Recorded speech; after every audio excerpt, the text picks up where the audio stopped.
Bonjour à tous, je suis ravi de faire cette petite présentation pour les rebondisseurs.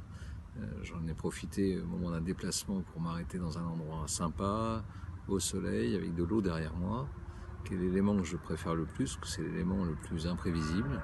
Et en l'occurrence, si on demande comment on fait pour déterminer ses limites ou faire face à ses limites, c'est ça, c'est savoir à quel moment est-ce qu'on peut plonger ou pas plonger, est-ce qu'on a les compétences pour le faire ou pas les compétences pour le faire. En l'occurrence, nous, on a connu des périodes difficiles. Un dirigeant et un entrepreneur est souvent seul. Et comment il fait pour trouver ses limites? Il essaie de déterminer là où il peut aller le maximum, le plus loin, et comment il fait pour avoir les gens, les bonnes personnes autour de lui pour l'accompagner. Donc la première chose qu'il faut savoir, c'est qu'il faut accepter d'être accompagné, accepter d'être entouré, que c'est pas une tare, on ne peut pas tout savoir. Un entrepreneur, c'est souvent Superman, c'est souvent un surhomme.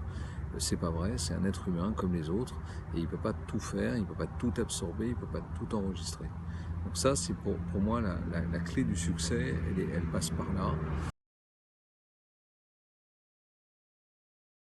Comment on fait pour faire face à ce genre de situation?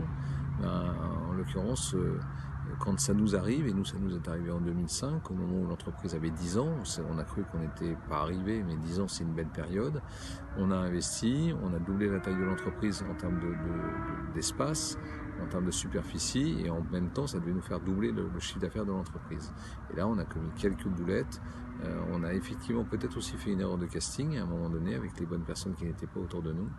Et c'est là où il faut savoir, là encore, trouver une limite au système et savoir changer de direction si nécessaire, changer d'organisation, changer de structure. Et c'est ce qu'on a essayé de faire sans tout casser, sans tout mettre à la poubelle.